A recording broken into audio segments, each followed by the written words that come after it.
Hi, good morning. What a lovely day. Right? Okay. Just in time for another Chernobyl crisis. Isn't it great? Okay. Mm-hmm. Yeah. By the way, I posted a video on my Instagram. It was floating around a few years ago. It's this animation of every nuclear explosion since 1945. And it's mind-blowing to see how many nuclear explosions have taken place, after the development of the nuclear bomb. And it's not really getting all the attention that I thought it would.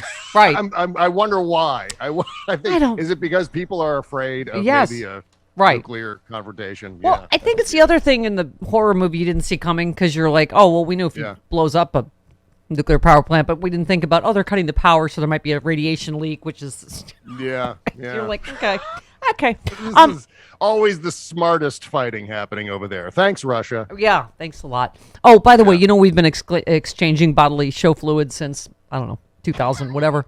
But someone requested that I send you Ukrainian Sunflower Lady because you can play it without bleeps. Because, Right. You get the out of my house now. Get out.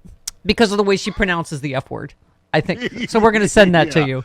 So we can hear I would love the bleepless version. Okay. Yeah. Send that along. We've been letting the obscenities fly. It just shows you how misanthropic we are these days. Lots of obscenities on my show this week. Representative Ruben Gallego. He swore how many times yesterday? Twice. He was a Marine. Okay. There's an exemption for that. I noticed. Okay. I love watching on free speech TV. It's like watching HBO in the old days. Oh my God, there's a swear. It's by a congressman. Okay. Future senator. Okay. Yep. By the way, the good point that as usual, Bob Cesca, I saw no one else make, but we've been talking about the gas prices and these ridiculous arguments Republicans are making that they know are untrue. When gas hit $4.18 under George W. Bush, which would be $5.25 with inflation today, you said also fascinating to see Republican voters demanding that big government solve their problems. I wonder how many of the people quoted by that reporter have considered carpooling or mass transit, maybe a more fuel-efficient car. Instead, it's help me, government, or else. Right? The people that don't want government to help to intervene in anything. Yeah, that's right. They're standing there pumping gallon after gallon of gas into their SUV going, why are they making me do this? Why do I have to put this gas voluntarily into my giant SUV? And prior to the ban on Russian oil imports, the same people who are complaining are actually putting Russian gas into their cars. Yes, yes. At least they were.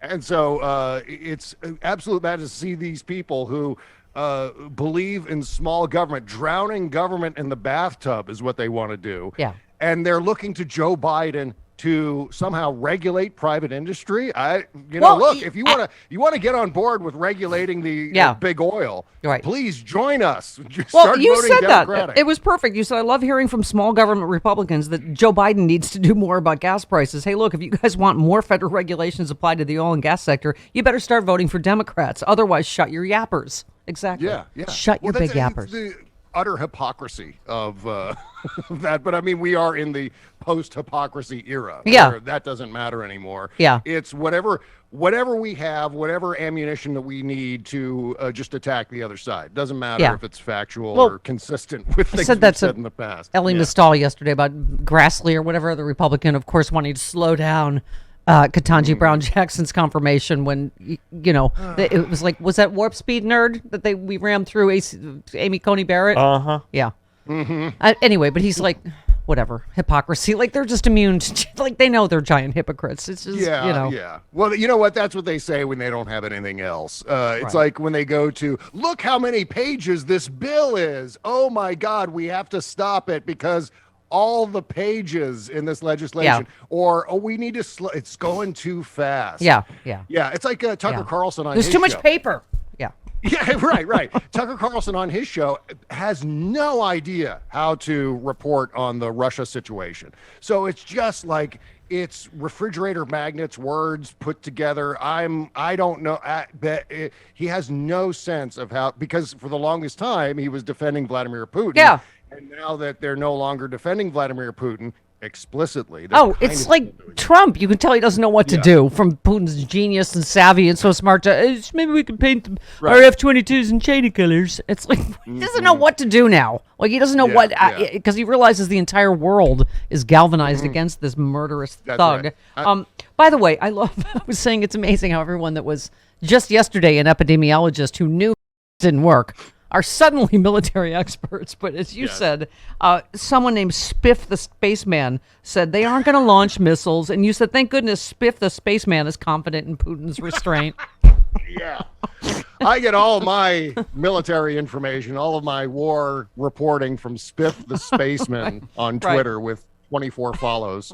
Right. Yeah. But you retweeted Kurt Eichenwald said, do the 74% of Americans who want to set up no-fly zones understand that means engaging Russian planes in combat? In other words, a full-fledged war between Russia and NATO. And you just said it's madness. And it took me a couple days because it sounds good. You're just like, oh my God, help these people. Close the skies. Do what, you know. Oh, yeah. But and I don't blame you, Stephanie. It's a natural reaction to want to make Vladimir Putin pay for this. I mean, we all want it. We all want to rub his nose in this. Yeah, every time he issues a threat, you want to say F you. You know, yeah, well, we want to. I mean, the instinct is to bomb the hell out of him. But the fact of the matter is that there are better people in place at the Pentagon or the White House.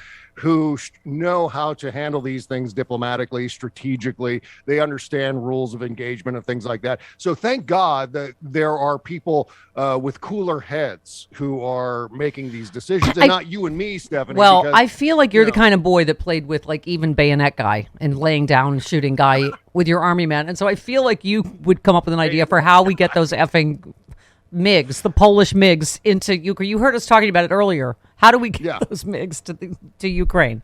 Yeah. We got to get creative. Like, I didn't know about this woman until you retweeted it. In Kyiv, a woman knocked down a Russian drone from a balcony with a jar of cucumbers.